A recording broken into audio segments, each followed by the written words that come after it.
इस कार्यक्रम के प्रायोजक हैं महात्मा गांधी अस्पताल जयपुर। नमस्कार, एवन टीवी के इस खास कार्यक्रम हेलो डॉक्टर में आपका स्वागत है।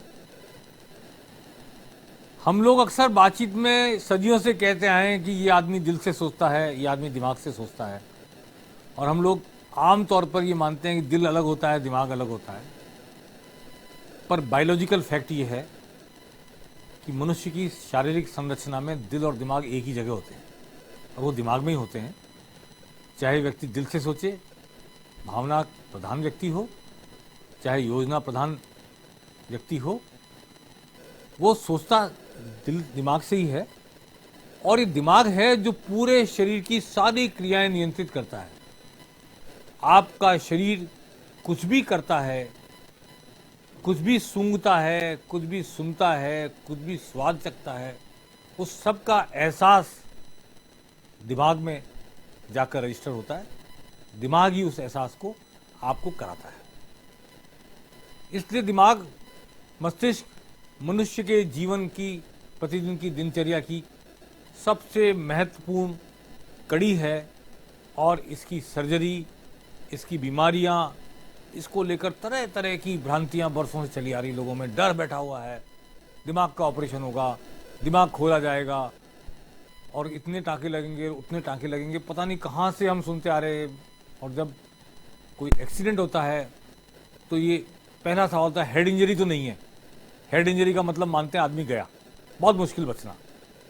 इन सभी बातों पर आज डॉक्टर पंकज गुप्ता हमारे साथ हैं, और एसएमएस मेडिकल कॉलेज में बरसों अपनी सेवाएं देने के बाद अब Mahatma Gandhi medical college university में न्यूरो सर्जरी के विशेषज्ञ हैं, हेड हैं यूनिट के। और इनसे हम आज जानना चाहेंगे कि वास्तव में दिमाग की संरचना क्या है, उसका काम क्या है, और कौन कौन सी बीमारियां वहां जन्म लेती हैं, और सर्जिकल तरीके से कौन सी बीमारियों का इलाज किया जा सकता है, कौन सी बीमारियों का इलाज केवल मेडिकल तरीकों से होता है। तो डॉक्टर साहब, आपका बहुत स्वागत है। नमस्कार अनिल जी, आपने बहुत बढ़िया बात कही कि जैसे फिल्मों में देखा है, दिल दे चुके सनम, दिल दे के देखो दिल दे के देखो जी। इस टाइप की जो चीज़ें हैं, दिल अपनी जगह है, उसका काम है, दिल का काम है धड़कना, अपने जो ब्लड को सर्कुलेट करना। इवन ये दिल भी दिमाग से ही कंट्रोल रहता है जी। अब दिमाग में अलग अलग सेंटर्स होते हैं, हर एक सेंटर को एक जिम्मेवारी दी गई है। जैसे सोचना एक अलग, लाइक फ्रंटल लोब का काम है सोचना। फ्रंटल लोब के ही पीछे वाले पार्ट का काम है कि एक तरफ के हाथ पैर को कंट्रोल करना, शरीर की जो संवेदनाएं आ रही हैं उनको दिमाग में रजिस्टर करना। और ऑलरेडी जो हमारे पास जो हमारे जो दिमाग को एक कंप्यूटर है जी, उसमें ऑलरेडी जो इंफॉर्मेशंस वहाँ पे उपलब्ध हैं, याददाश्त जिसको कहते हैं, जिसको याददाश्त कहते हैं जी, उसमें जो नई संवेदनाएं हमारे पास आ रही हैं जी, उसके हिसाब से हमारे को कैसे रिएक्ट करना है, उसके लिए हमारे को कुछ संवेदना भरा, जैसे कोई जिसको हम बोलते हैं इमोशनल, वो उसके लिए होता है एक हिप्पोकैम्पस लिम्बिक सिस्टम जिसको हम बोलते हैं। तो ये सब पार्ट, ये सब दिमाग के हैं। जैसे आपने सूंघने की बात कही कि हमको खुशबू आ रही है नहीं आ रही, जैसे अभी जो कोरोना काल में जो लोगों को खुशबू आना बंद हो गई थी, उसके लिए ऑल्फैक्टरी नर्व नाम से एक नर्व इन्वॉल्व रहती है। हम जो देख रहे हैं उसके लिए ऑप्टिक नर्व से नंबर 2, हमारी जो आंखों का जो मूवमेंट हो रहा है उसके लिए 3, 4, 6 नर्व, हम जो सुन पा रहे हैं 8 नर्व। इस टाइप की जो अलग अलग नर्व्स की जिम्मेवारी अलग अलग जगह पे होती है। हम जो संतुलित ढंग से चलते हैं उसके लिए सेरिबेलम इन्वॉल्व, अगर उसमें कोई प्रॉब्लम होती है तो हम आराम से उसको आइडेंटिफाई कर सकते हैं, आदमी शराबी की जैसे चलता है। तो इस तरह दिमाग बहुत इंपॉर्टेंट है। जैसे पिट्यूटरी ग्लैंड है, मास्टर ग्लैंड जिसको बोलते हैं, वो पूरे शरीर को अपने हार्मोन्स के द्वारा पूरे नियंत्रित रखती है। जी। ये डॉक्टर साहब, बहुत सारी बीमारियां होती है दिमाग में, इतना छोटा सा कंप्यूटर, और दुनिया जहान की बातें, याददाश्त भी वहाँ, नए विचार भी वहाँ, नवाचार भी वहाँ। ये जो सृष्टि है पत्थरों के युग से यहाँ तक पहुँची, जितने इनोवेशन हुए, जितने वैज्ञानिक प्रयोग, अनुसंधान, सभ्यता, संस्कृति, गायन, लिपि, सुर, सब इस दिमाग ने पैदा किए। सब कुछ हमने जनरेट किया। आदमी पत्थर से रगड़ रगड़ के बिजली, आग पैदा करता था, कच्चा मांस खाता था, उसी आदमी ने इस दिमाग के जरिए सोचकर पहिया बनाया, आग का आविष्कार किया, चुंबक को ढूंढा। इन 3 बड़े आविष्कारों, 3 बड़ी खोजों से पूरी दुनिया यहाँ तक पहुंची है। आज चुंबक ना हो तो ये आप टीवी पर प्रसारण नहीं देख सकते, बिजली नहीं हो तो नहीं देख सकते, आग नहीं हो तो कुछ नहीं। तो ये जो दिमाग ने, इतने से दिमाग ने हजारों साल में इनोवेशन कर करके विद्या, किताबें, रचना, लिपि, हर देश की अपनी भाषा, हर प्रदेश की अपनी भाषा, उसकी लिपि, क्या क्या नहीं कर दिया इस दिमाग ने। ये मनुष्य का इतना सा दिमाग इतना सब करता है। इस छोटे से दिमाग के बारे में बहुत बड़ी बड़ी बातें की जा सकती है, हम बहुत थोड़े समय में बात करने की कोशिश करेंगे। डॉक्टर साहब, सबसे पहले आम तौर पर सिरदर्द एक बीमारी है, और सिरदर्द जुकाम से भी होता है, सिरदर्द कई चीज़ों से होता है, एसिडिटी से भी होता है। लेकिन कैसा सिरदर्द हो कि उसको दिमाग की किसी बीमारी का द्योतक माना जाए? देखिए, आमतौर पे जो सिरदर्द होता है आज के ज़माने में, जो सिरदर्द है तो बहुत कॉमन कारण है स्ट्रेस। आज हर आदमी स्ट्रेस में रहता है, किसी ना किसी तरह का स्ट्रेस। लेकिन जो आपने जो सवाल पूछा कि अलार्मिंग हेडेक कौन सा है, अलार्मिंग सिरदर्द कौन सा है, उसके लिए मैं ये कहना चाहूँगा कि जो एक लगातार जो हेडेक है जिसकी फ्रीक्वेंसी बढ़ रही है और जो जनरली सुबह के टाइम पे होता है, और उसके साथ साथ उल्टी होना या आंखों के सामने ब्लरिंग आना, धुंधलापन जिसको बोलते हैं वो आना, या डबल दिखाई देना, या आदमी सुस्त रहना चालू कर दे अल्टर्ड सेंसोरियम में, जैसे अनकॉन्शियस सा बीच बीच में हो जाए, या उसके साथ में और प्रॉब्लम जैसे मिर्गी का दौरा आना, या एक तरफ के हाथ पैर में सूनापन आना, या चेहरे पे सूनापन आना, या कानों से एक कान से सुनाई कम देना, ये सब अलार्मिंग सिम्टम्स होते हैं जिसके तहत हमको प्रॉपर ट्रीटमेंट करवाना चाहिए, तुरंत न्यूरो के डॉक्टर को दिखाना चाहिए। जी। और डॉक्टर साहब, इसमें बहुत कॉमन सी बात है ब्रेन हेमरेज। एक्सीडेंट होता है तब भी होता है, बिना एक्सीडेंट भी ब्रेन हेमरेज होता है। जी। तो सबसे पहले जिस बीमारी का नाम दिमाग से लिया जाता है, दिमाग की का नाम आते, मस्तिष्क का नाम आते, ब्रेन हेमरेज हो गया। तो ये ब्रेन हेमरेज कब होता है, कैसे होता है, और इसमें क्या सावधानी बरतनी चाहिए, क्या तत्काल उपाय करना चाहिए? देखिए, ब्रेन हेमरेज तो एक बहुत ही साइंटिफिक वर्ड आपने यूज किया। जनरली लोग मेरे पास फोन करते हैं, साहब क्लोटिंग आ गई, हमको बताया क्लोटिंग आ गई। हाँ, क्लोटिंग आ गई जी। तो क्लोटिंग को हम 2 पार्ट्स में डिवाइड करते हैं कि एक तो दिमाग की नस का फटना, जी, जिसके कारण की हेमरेज होता है, जी हाँ, ब्रेन हेमरेज हो गया। दूसरा होता है कि ब्रेन जो नस है वो ब्लॉक हो गई, जिसके कारण दिमाग का हिस्सा जो कि रक्त संचार से जिंदा रहता है वो सूख गया, उसको हम बिल्कुल इन्फेक्शन बोलते हैं। तो उसका सबसे कॉमन कारण है ब्लड प्रेशर ज्यादा होना, अनियंत्रित blood pressure. Doctor, high blood pressure से होता है या लो से भी ऐसा कुछ होता है? लो से नहीं होता, जनरली लो से नहीं होता। हाई ब्लड प्रेशर एक बहुत कॉमन कारण है। उसके साथ साथ जो एसोसिएटेड प्रॉब्लम्स होती है, अनकंट्रोल्ड डायबिटीज होना, या हार्ट की कोई बीमारी होना, या अत्यधिक मोटापा होना। जी, मतलब बेसिकली आपकी सेडेंटरी लाइफस्टाइल, मतलब आप बिल्कुल लेजी हो, बिल्कुल आप कोई कार्य नहीं कर रहे, आपके मानसिक तनाव ज़्यादा है और शरीर फैले जा रहा है, आप खूब सारा खा रहे हो, ये सब जो प्रॉब्लम्स हैं ये सब आपको ब्रेन हेमरेज की तरफ ले जा सकते हैं। बिल्कुल, डायबिटीज से आपके खून की नसें कमजोर होती है, सिकुड़ती है, और उसमें कोलेस्ट्रॉल और इन एडिशन वो और जमा होता है। तो ये सब चीजें है वो आपको, आपकी जो खून की नसें हैं उनको कमजोर करती है, और उसके कारण हाई ब्लड प्रेशर, किसी भी दिन आप बहुत ज्यादा स्ट्रेस होते हो तो वो नस फट सकती है, जिसके कारण की ब्रेन हेमरेज हो सकता है। अब ब्रेन हेमरेज कई बार छोटा सा होके रह जाता है, कई बार काफी उसका भयानक रूप ले लेता है, जो कि नजदीक के दिमाग को भी प्रेशर डालता है। तो ऐसे में अपने को तुरंत डॉक्टर को दिखाना चाहिए, जो वो सीटी स्कैन वगैरह जो भी करवाए, इन्वेस्टिगेट करा करके, ताकि वो देखे कि इसका इलाज ऑपरेशन से संभव है या बिना ऑपरेशन के भी संभव है। तो इसका तुरंत अपने को डिसाइड करना पड़ेगा ताकि मरीज की जान बच सके। डॉक्टर साहब, ये हेमरेज एक्सीडेंट में जो होता है, सर फट जाता है एक्सीडेंट में बहुत सारा, वो अलग तरह का जी वो तो डायरेक्ट ट्रॉमा हुआ, जी। वो तो डायरेक्ट ब्रेन को, आपके स्कल को कोई भी चीज आके, जैसे आज कॉमनली हम देखते हैं सबसे कॉमन चीज, आज हमारे पास जो पेशेंट आते हैं high speed road traffic accident के, बिल्कुल जी। जिसमें देखिए पहले कुछ सालों पहले जब हेलमेट नहीं था, हाँ जी, या हेलमेट जरूरी नहीं था गवर्नमेंट के द्वारा, और आज भी कई जगह तो पहनते नहीं आज लोग। भी कई लोग बस जी। उसको कंधे पे डाल के चलते हैं। हाँ तो उस जमाने में हमारे पास शाम होते होते, रात होते होते कई सारे पेशेंट जी। जो टू व्हीलर्स वाले जो आते हाँ, थे एक्सीडेंट जी। वाले, वो उनकी तादाद बहुत ज्यादा थी। लेकिन आज उनकी तादाद काफी लिमिट में आ गई, काफी कम हो गई है। जी। और इसके अलावा ये जो हेड इंजरी के कारण जो ब्रेन हेमरेज होता है, जी। उसके और कारण है, जैसे ऊंचाई से गिरना, इसके हाँ। कारण भी सर फट एनी सकता एक्सीडेंट, है। एनी काइंड ऑफ एक्सीडेंट जी। Can cause this brain haemorrhage. जी। लेकिन इम्पोर्टेंट चीज ये है कि आज उसका इलाज संभव है बखूबी, बशर्ते कि आप आज टाइम से, आप जो भी रेलिवेंट डॉक्टर और न्यूरोसर्जन है उसके पास आप पहुंच जाओ और वो टाइम से इलाज चालू हो जाए।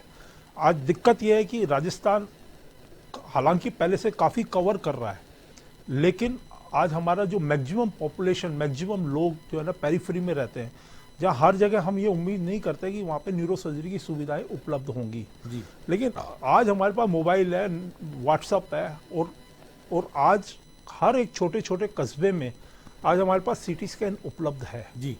तो मैं आपके चैनल के माध्यम से जो भी डॉक्टर्स जो भी वहाँ पे आप ये प्रोग्राम देख रहे हैं, उनको मैं ये रिक्वेस्ट करूँगा कि आप लोग मरीज का सीटी स्कैन तुरंत करवाएं और एक 8-10 सेकंड की मरीज की क्लिनिकल क्लिप, वीडियो क्लिप जी। वो ले लें में, और वो जो भी आपको जो भी न्यूरोसर्जन सूट करता है जी। उनको आप उनको दे दीजिए, तुरंत व्हाट्सएप पे भेजिए। तुरंत व्हाट्सएप पे भेज दीजिए, उनसे ओपिनियन ले लीजिए कि इसको ऑपरेशन की जरूरत है या नहीं है। जी। तो आज मैं आपको बता रहा हूं कि लगभग हेड इंजरीज में 80% पेशेंट्स इस तरह के होते हैं जिनको कि ऑपरेशन की जरूरत नहीं होती, जो कि वहीं पे अपने गांव में या कस्बे में उनका ट्रीटमेंट वहीं पे हो सकता है। जी। उसके लिए आप भले ही उसे बारी बारी आप वीडियो कंसल्टेशन कर लीजिए, मरीज की कंडीशन दिखा दीजिए, ट्रीटमेंट पूछ लीजिए। उससे हम सोसाइटी को ये दे सकते हैं कि सोसाइटी के ऊपर सोशो इकोनॉमिक स्टेटस कम पड़ेगा। क्योंकि आज मान लो कहीं बेचारा कोई आदमी गांव से जयपुर चल के आता है, उसके साथ 5 लोग और आते हैं, तो पैसे का जी, जी, नुकसान, हाँ। काम का नुकसान, सब चीजों का होता भी नुकसान नहीं है है। बहुत के पास पैसा। बिल्कुल। डॉक्टर साहब, हम न्यूरो सर्जरी के हेड विशेषज्ञ डॉक्टर पंकज गुप्ता से मुखातिब हैं, जो महात्मा गांधी अस्पताल में न्यूरो सर्जरी के विशेषज्ञ हैं। डॉक्टर साहब, दरअसल जो इंजर्ड होकर आदमी आता है हेड इंजरी के साथ, चाहे उसका एक्सीडेंट रोड पर हुआ हो, चाहे छत से गिरा हो, मैं समझता हूं कि उसकी जो लड़ाई होती है जिंदगी की, वो रेस अगेंस्ट टाइम होती है। उसके लिए टाइम बहुत इंपॉर्टेंट होता है। और इसमें भी मैं जो इतना समझता हूं कि उसको बहुत सारे लोग तो ऑक्सीजन की कमी से मर जाते हैं। उनको आपके अस्पताल तक लाने के दौरान बीच में अगर एम्बुलेंस में ऑक्सीजन नहीं है तो शायद उसी से उनकी ब्रेन डेड हो जाती है।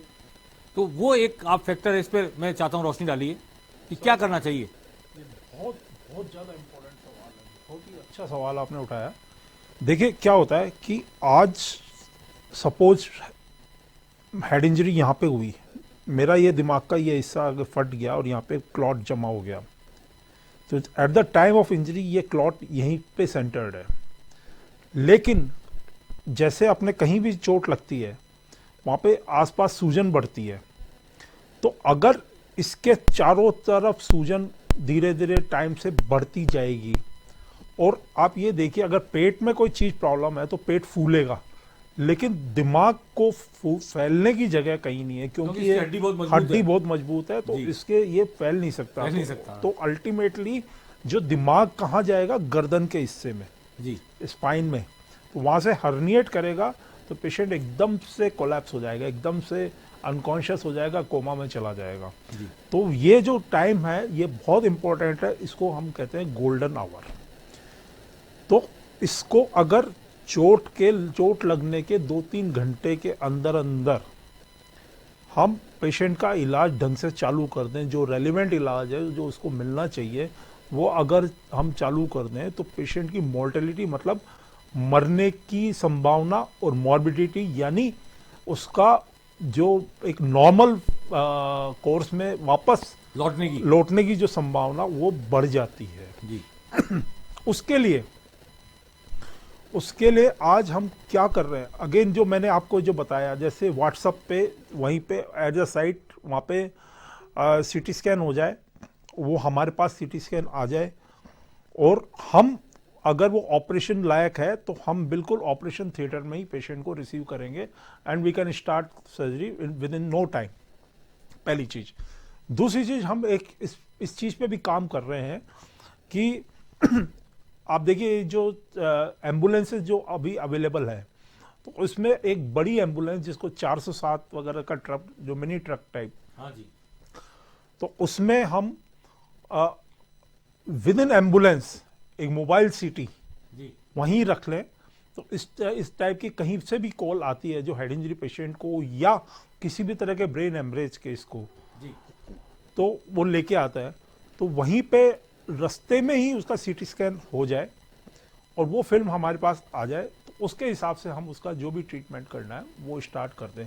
तो इस हिसाब से वो उस गोल्डन आवर को हम यूटिलाइज कर सकते हैं। ऑक्सीजन भी बहुत जरूरी है उस वक्त। बिल्कुल, ऑक्सीजन तो डेफिनेटली एम्बुलेंस में होगी, ऑक्सीजन भी होगी, वेंटिलेटर भी हो गया और कुछ जीवन रक्षक दवाइयां भी वहीं पे आजकल होने लगी। बिल्कुल, पहले नहीं होती थी। पहले नहीं होती थी। डॉक्टर साहब, पहले दिमाग की बीमारी और दिमाग की ऑपरेशन की बात होती है, लोग समझते थे पूरा दिमाग खुलेगा, यूं आधा दिमाग निकाल लेंगे, 32 टांके आएंगे, 30 टांके आएंगे। अब मैंने सुना बहुत आधुनिक उपकरण आ गए, ऐसे ऐसे माइक्रोस्कोप जो करोड़ों रुपए के आते हैं कि आप नाक से पिट्यूटरी ग्लैंड का ऑपरेशन कर सकते हैं बिना चीरा लगाए, दिमाग के कई चीज़ों जगहों का एंडोस्कोपी के जरिए इलाज कर सकते हैं, जांच सकते हैं। ये जरा प्रकाश डालेंगे कि लोगों का डर निकले। सर आप सही कह रहे हैं, जब आज से कई सालों पहले, 20 से 1 साल पहले दिमाग के ऑपरेशन इसी तरह के होते थे कि आधी खोपड़ी खुलती थी, सुबह से शाम तक मरीज का ऑपरेशन होता रहता था, एक ही मरीज का और अल्टीमेटली रिजल्ट ऐसे आते थे कि मरीज कोमा में, ऑपरेशन के बाद में कोमा में निकलता था और मरीज बचने की संभावना बिल्कुल नहीं के बराबर होती थी जी। लेकिन आज ऐसा नहीं है कि उस समय के सर्जन को मतलब ट्रीटमेंट नहीं आता था या सर्जरी नहीं करनी आती थी। बेसिकली टेक्नोलॉजी आज इतनी एडवांस हो चुकी है, आज जगह जगह हमारे पास सीटी और एमआरआई है जिससे हम लोकेट कर सकते हैं कि दिमाग के इस हिस्से में यहीं पे ट्यूमर है तो इतना ही खोलना है। और in addition to that neuro navigation एक ऐसी नई मशीन आई है हमारे पास जिससे कि हम एक पेंसिल जैसा प्रोब है उसको कंप्यूटर में उसके सीटी स्कैन या एमआरआई की मशीन उसे कंप्यूटर में लगा देते हैं और उस कंप्यूटर से के सामने स्क्रीन पे जब मरीज के यहाँ पे उसको प्रोब को लगाते हैं तो हमारे को दिख जाता है कि ये ट्यूमर यहाँ लगा है, तो इसके आधे सेंटीमीटर आधे आगे है, पीछे है, साइड में, इधर है। एग्जैक्ट लोकेशन उसको लोकेट कर लेते हैं उससे जी, और वहीं से वहीं हम खोलते हैं जी। और उसके अलावा खोपड़ी खोलने के बाद में हम ऑपरेशन थिएटर में खोपड़ी खोलने के बाद में भी हम उसको और फर्दर उसको लोकेट करने के लिए अल्ट्रासाउंड का एक प्रोब लगाते हैं। अल्ट्रासाउंड मशीन को यूज करके उससे हमको मालूम पड़ जाता है कि इतनी गहराई में है, ताकि उसका सबका फायदा ये हुआ कि हम नॉर्मल ब्रेन को कम से कम डैमेज करते हैं जी। और हमारे पास इस तरह के माइक्रोस्कोप आ गए हैं जिसमें हम ऑपरेशन करते हुए हम ट्यूमर पे पहुंच गए। अब ट्यूमर पूरा निकला कि नहीं निकला उसके लिए हम एक इंजेक्शन लगा के डाई डाल के देख लेते हैं कि अगर ट्यूमर है तो वो डाई जैसा येलो कलर या ग्रीनिश कलर, इस तरह का फ्लोरोसेंट कलर उसमें दिख जाता है, तो हमको लगेगा कि ये ट्यूमर और है, तो हम ट्यूमर को और ज़्यादा से ज़्यादा निकाल सकते हैं बिना नॉर्मल ब्रेन को डैमेज किए हुए जी। जो आपने एंडोस्कोपी वाली बात करी है नाक के रास्ते से, इसमें बहुत बड़ा रिवोल्यूशन हो गया है। पहले जैसे पिट्यूटरी ग्लैंड की लोकेशन में आपको बताऊं, अगर हम यहाँ से एक लाइन खींचेंगे जी और यहाँ पे लाइन खींचेंगे तो दोनों लाइन जो मिलेंगी अंदर सेंटर में, वहाँ पे पिट्यूटरी ग्लैंड होती है। पिट्यूटरी ट्यूमर बहुत कॉमन होता है। पहले हम पिट्यूटरी तक पहुँचने के लिए ये खोपड़ी ऐसे खोलते थे और पूरे दिमाग को, जो फ्रंटल लोब को पूरा पीछे रिट्रैक्ट करके पूरा उसको पीछे धकेल के और वहां तक पहुंचते थे। सेम यहाँ से आप इमेजिन कीजिए कि यहाँ से लेकर के और पीछे तक के यहाँ के जो भी ट्यूमर्स हैं जी जिनको हम स्कल बेस के ट्यूमर्स बोलते हैं, न केवल पिट्यूटरी बल्कि नाक के रास्ते से नाक के कॉरिडोर से हम पूरे स्कल बेस के ट्यूमर्स, इवन गर्दन का जो अपर पार्ट है जिसको अप टू C1 और C2 सर्वाइकल 1 और सर्वाइकल 2 वर्टिब्रा के तक भी नाक के रास्ते से दूरबीन एंडोस्कोपी से जाकर के देख सकते हैं और कट भी कर सकते हैं। बिल्कुल, हम बिल्कुल कर रहे हैं, ऑपरेट कर देते हैं। बिल्कुल कर रहे हैं हम। इसको बहुत मतलब उस normal ऑपरेशन में way दिमाग खोलने की जरूरत नहीं, सर खोलने की जरूरत नहीं, नहीं, नाक के रास्ते से आप गए, बिल्कुल आपने लोकेट किया और कट किया और निकाल लिया ट्यूमर। निकाल भी लेंगे उसको? बिल्कुल निकाल रहे हैं। अच्छा जी, बहुत कॉमन। हम तो घबराने की डरने की जरूरत नहीं है कि कोई खून खच्चर नहीं होगा, कोई टाँके नहीं आएंगे, क्योंकि हमारे पास उसमें नेविगेशन की भी मशीन है। नेविगेशन से हम ये लोकेट कर लेते हैं जो कैरोटिड आर्टरीज है जी, जो स्कल बेस में, जो सबसे ज्यादा डर कैरोटिड आर्टरीज का होता है, जो खून की नस जो दिमाग में ले जाती है। तो नेविगेशन से हम उसको ये देख लेंगे कि वहाँ पे कैरोटिड आर्टरी की लोकेशन ये है। अगर हमको कहीं डाउट लग रहा है कि यहाँ पे कैरोटिड आर्टरी है, तो हमारे पास इंट्रा ऑपरेटिव अल्ट्रासाउंड है, जो डॉपलर बोलते हैं अपन, जो अपन करवाते हैं कैरोटिड डॉपलर वगैरह, डॉपलर टेस्ट। तो वो प्रॉब लगा करके हमको लोकेट, तो उसमें उसकी आवाज आएगी, ढूम ढूम ढूम, अलग ही साउंड आएगी जी जी, तो हम समझ जाएंगे यहाँ इस एरिया में नहीं जाना, यहाँ पे खतरा है जी। तो इस तरह की जो सारी चीजें हैं। प्लस हमारे पास ऑपरेशन थिएटर में आजकल मोबाइल सीटी है। मोबाइल सीटी का मतलब ये है कि पेशेंट की खोपड़ी यहाँ खुली हुई है, खोपड़ी खुली हुई है, आपने देख लिया, आपने ट्यूमर ऑपरेशन कर दिया, आपको लगा है कि ट्यूमर पूरा निकल गया है, फिर भी आपको उसको रिकन्फर्म करने के लिए कि ट्यूमर पूरा निकला कि नहीं, आपने वहीं पे जोड़ दिया। मोबाइल सीटी की मशीन ऐसे आएगी 5 मिनट में सीटी स्कैन होगा, सामने पिक्चर आ जाएगी कि आपको इसमें ये इस जगह पे ट्यूमर बचा हुआ है, तो आप उसको वापस निकाल सकते हैं। दोबारा ऑपरेशन की जरूरत नहीं, उसी दिन कर लेंगे। बिल्कुल बिल्कुल, सेम टाइम जी जी। और इस तरह सेम चीज ऐसी भी आने लगी, इंट्रा ऑप एमआरआई जिसको बोलते हैं। वही एमआरआई की मशीन, एमआरआई की सूट में मरीज को ले जाया जाता है। मतलब इसमें सीटी स्कैन और एमआरआई में ये डिफरेंस है कि सीटी की मशीन तो क्योंकि छोटी होती है, वो आप टेबल पे वहाँ पे ला सकते हैं, और एमआरआई की थोड़ी बड़ी होती है, तो आपको पेशेंट को वहाँ पे एमआरआई में ले जाना पड़ता है। लेकिन वो within the OT premises ही वहाँ पे उसको आजकल अवेलेबल करा देते हैं। बिल्कुल। डॉक्टर साहब, ये तो है, लेकिन ब्रेन कैंसर क्या कोई अलग चीज होती है या ये ट्यूमर ही ब्रेन कैंसर होता है? देखिए, बहुत अच्छी चीज है ये। क्योंकि आज क्या है कि आज किसी को भी एक जैसे कोई भी एमआरआई कराता है, तो वो किसी भी जिसको थोड़ी बहुत भी मेडिकल की नॉलेज है, मैं डॉक्टर नहीं बोलूंगा या कोई भी पैरामेडिकल स्टाफ या कुछ, या तेरे तो ब्रेन ट्यूमर है जी, वो पेशेंट वैसे ही डिमोरलाइज हो जाता है। हाँ, वो उसके रिश्तेदार के साथ ब्रेन ट्यूमर है, अब चलो अपने तो देवताओं के चलो, उसके कहीं भी कुछ भी ले लो, झाड़ा फूकी करा लो, कुछ भी करा लो। लेकिन ब्रेन ट्यूमर दो तरीके के होते हैं। एक होता है बिनाइन सिंपल ट्यूमर, जो कि अगर आपने उसको पूरा निकाल दिया तो वो जिंदगी में दोबारा नहीं होगा, परेशान नहीं करेगा। बिल्कुल ठीक है। एक होता है कैंसर का ट्यूमर, ब्रेन कैंसर, जिसको हम मैलिग्नेंट ट्यूमर बोलते हैं जी। उस पर डिपेंड करता है वो किस लोकेशन में जी। देखिए, अगर यहाँ पे ऊपर लोकेटेड ट्यूमर्स हैं जी, जिनको हम आराम से बिना मरीज को ज्यादा नुकसान दिए हुए हम उसको ऑपरेट कर सकते हैं, तो वो बहुत कई बार वो अच्छा सक्सेस रेट देते हैं कि आप उनको कंप्लीट निकाल सकते हैं। और उसके बाद में अगर मान लो थोड़ा बहुत बच गया, तो उसको आप रेडियोथेरेपी या कीमोथेरेपी दे सकते हैं। लेकिन अगर डीप सीटेड गहराई में जाकर ब्रेन स्टेम वगैरह में जो ट्यूमर्स हैं, उनका अभी भी थोड़ा सा रिस्की मामला है, लेकिन बट अभी भी हम जो उनको ऑपरेट कर रहे हैं, फिर भी अच्छे रिजल्ट्स है। ये बात तो हमने की डॉक्टर साहब ब्रेन ट्यूमर की, लेकिन न्यूरो सर्जरी का एक बड़ा हिस्सा है हमारी स्पाइनल कॉर्ड। बात चल रही थी ब्रेन हेमरेज की, ट्यूमर की, और किस तरह दूरबीन से उनका इलाज होता है कि नाक के जरिए जाकर आप कोई भी ट्यूमर कट करके निकाल सकते हैं बाहर। पूरा सर खोलने की जरूरत अब नहीं रह गई है दुनिया में, ऐसी ऐसी टेक्नोलॉजी डेवलप हो गई है। डॉक्टर साहब, स्पाइनल कॉर्ड, ये जो रीढ़ की हड्डी है जिसको कहते हैं, रीढ़ की हड्डी में बहुत सारे तंतु होते हैं जो कि पूरी बॉडी को गवर्न करते हैं। इनके जरिए दिमाग शायद शरीर को संचालित करता है, जैसा मैंने सुना है कॉमन मैन की भाषा में।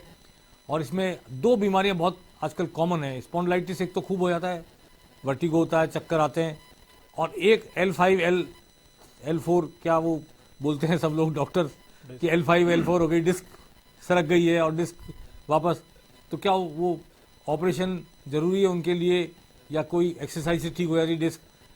कैसे क्या होता है इसका? देखिए, बहुत अच्छा सवाल है, क्योंकि एक बहुत कॉमन प्रॉब्लम है बैक एक की। कमर में दर्द आज हर इंसान को रहता है, और लगातार कमर में दर्द रहने के कारण वो डेफिनेटली फिर डॉक्टर के पास भी जाता है, और फिर डॉक्टर फिर MRI करा के भी देखते हैं।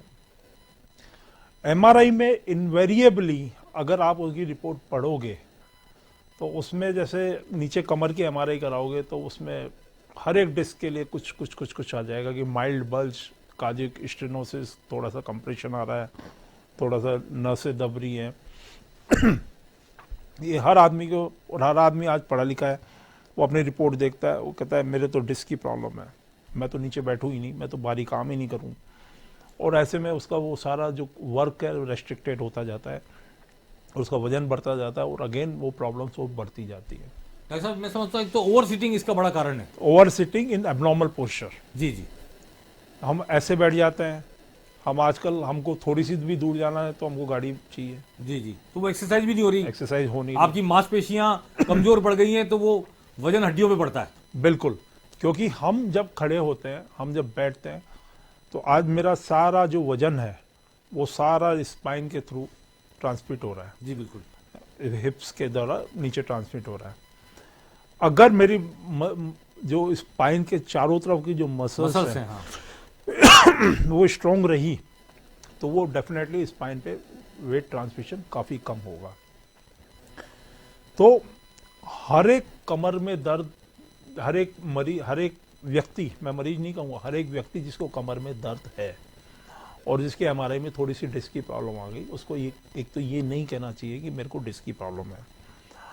अगर उसके पैरों में, जिनको हम रिंगन बाय बोलते हैं, करंट जैसे सेंसेशन पीछे, पैर के पीछे से या साइड से नीचे तक जाते हैं, या पैरों में कोई सूनापन आता है, या पैरों में कोई कमजोरी महसूस होती है, या पैरों में कुछ पतलापन महसूस हो रहा है, या कुछ कदम चलने के बाद में, जैसे 50-100 कदम चलने के बाद में, 200 कदम चलने के बाद में उसको थोड़ी देर बैठना पड़ता है, क्योंकि वो फील करता है कि मेरे को इम्बैलेंस हो रहा है और मेरे को पैरों में जलन हो रही है, दर्द हो रहा है।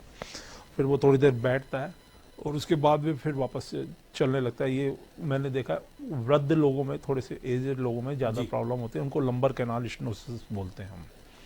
तो इस टाइप के जो पेशेंट जिनके की जो मैं अलार्मिंग साइंस आपको मैंने बताया कि अगर करंट जैसा सेंसेशन आना, सूनापन आना, पैरों में कमजोरी आना, या ज़्यादा दूर नहीं चल पाना, तब आपको डेफिनेटली डॉक्टर की ज़रूरत है। और फिर वो जो डॉक्टर है वो उसमें कई तरीके के ट्रीटमेंट होते हैं। कंजर्वेटिव ट्रीटमेंट, जिसमें एक्सरसाइज कराते हैं, दवाइयाँ देते हैं, या कोई इंजेक्शंस वगैरह सेक भी करते हैं, शायद बिजली का सेक भी लगते हैं, फिजियोथेरेपी वगैरह सब चीज़ें होती है। या किसी के न्यूरोलॉजिकल डेफिसिट इतनी ज़्यादा हो जाती है जिसमें टट्टी पेशाब का भी मालूम होना बंद हो जाता है, या पैर में डेफिनेट कमजोरी या सूनापन आ जाता है, तो उसके लिए ऑपरेशन करते हैं। डॉक्टर साहब, बॉडी में कैल्शियम की कमी से भी होती है बीमारी? कैल्शियम की कमी से सर, जो आपके जो रीढ़ की हड्डी भी कमजोर होती है, और जो मसल्स हैं वो भी, उनमें भी कमजोरी आती है। विटामिन डी की कमी हो तो पहले ये भ्रांति थी कि पहले, भ्रांति क्या बात सच थी, उस समय MRI भी नहीं होते थे, एक्सरे की मशीन पे हमको ध्यान है कि जब रीढ़ की हड्डी में इंजेक्शन लगा के माइलोग्राम किया करते थे, मरीज को उल्टा लटका देते थे, डाई नीचे जाती थी, फिर एक्सरे खींचते थे, वहाँ जो ब्लॉक आते थे, तो हम एक पूरी स्पाइन को खोल देते थे, एक बड़ा ऑपरेशन होता था। हमको नहीं मालूम था कि इसके एग्जैक्टली क्या प्रॉब्लम है। अब क्योंकि MRI इतनी अच्छी चीज आ गई, हमको एग्जैक्टली पिन पॉइंट हमको मालूम पड़ जाता है कि यस यहीं पे, तो उतना सा हम काटेंगे।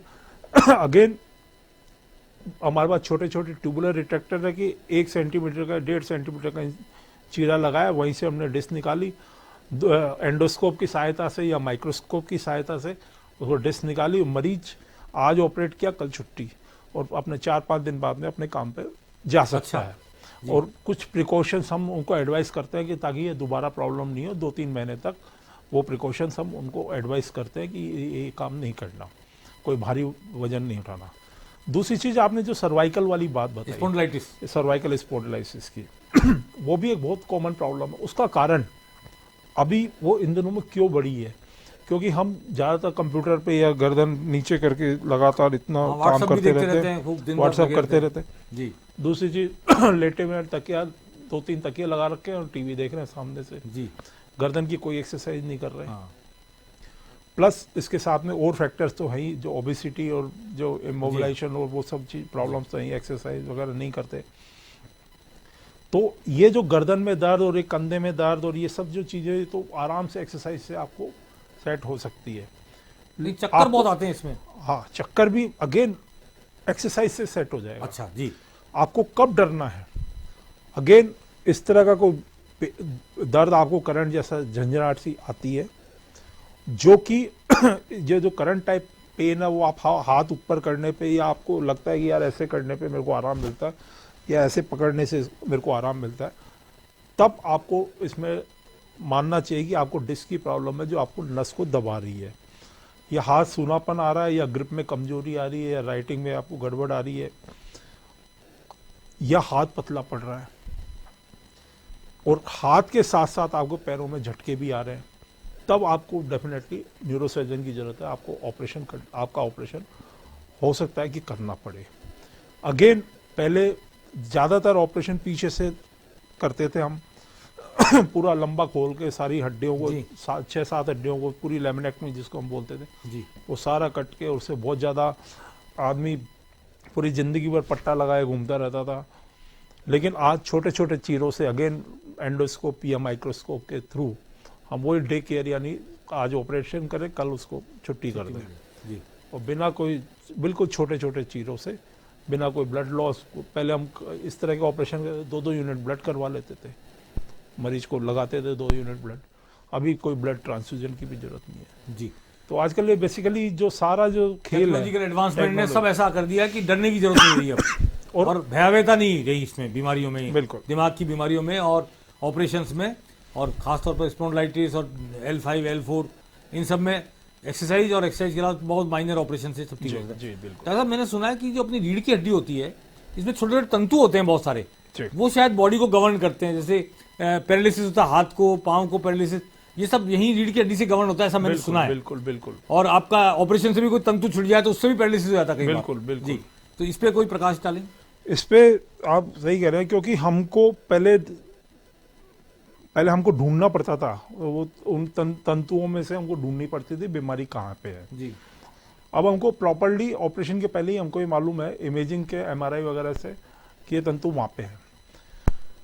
प्लस ऑपरेशन के दौरान आप देखिए कि मरीज को हमारा जो डॉक्टर है, एनेस्थेटिस्ट है, वो वहाँ पे तार लगे हुए हैं पैरों पे, जी, वो चेक करे जा रहे हैं बार बार कि इसमें मरीज को पूरी तरह बेहोश नहीं करते, जी, मरीज को पूरी तरह रिलैक्स नहीं करते, मसल रिलैक्सेशन नहीं देते, तो उसमें वो वेव से चेक करे जा रहे हैं कि यस इसमें ये इंटैक्ट है, इसमें कोई हानि नहीं हुई न पहले तो आप उसके सेंसेशन को जिंदा रखते हैं बाकी, बिल्कुल सेंसेशन को जिंदा रखते हैं और ऑपरेशन के सेंसेशन दौरान। से चेक करते हैं। बिल्कुल सेंसेशन जी, और सेम चीज हम दिमाग में भी अप्लाई करते हैं। जी, अभी हम पिछले कुछ दिनों में मरीज को हमने एक ट्यूमर था, ब्रेन ट्यूमर था, जो कि जहाँ से दिमाग में स्पीच निकलती है, जी, वहाँ पे वो ट्यूमर मौजूद था।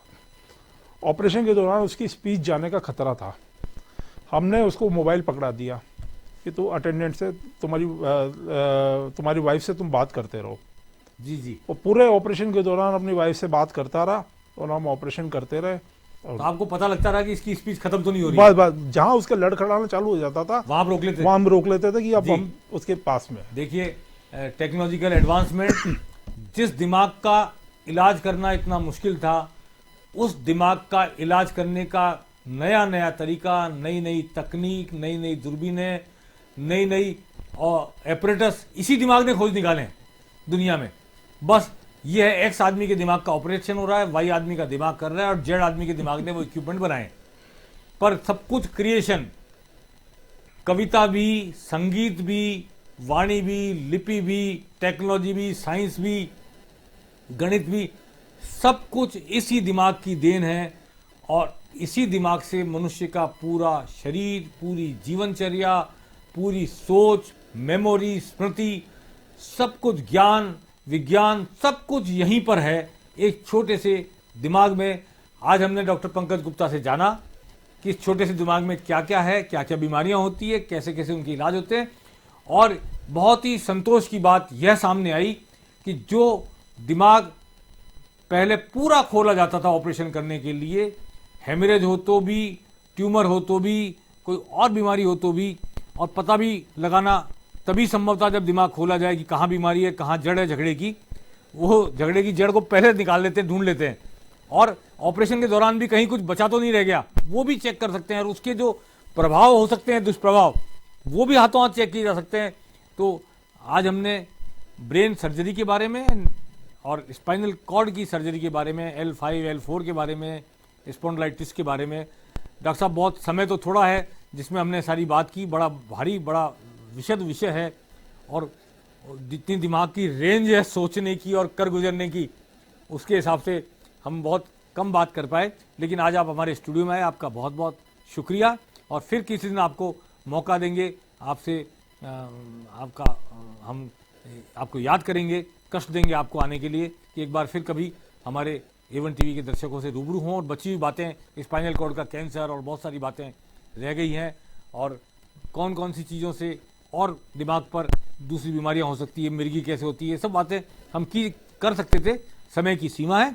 लेकिन फिर एक बार कभी डॉक्टर साहब से रूबरू होंगे। डॉक्टर पंकज गुप्ता, महात्मा गांधी अस्पताल के न्यूरो सर्जरी के विशेषज्ञ, आज हमारे बीच थे, और इनसे हमने दिमाग को लेकर, मस्तिष्क की सर्जरी को लेकर सारी तमाम बातें की। बहुत बहुत धन्यवाद डॉक्टर साहब आपका। नमस्कार।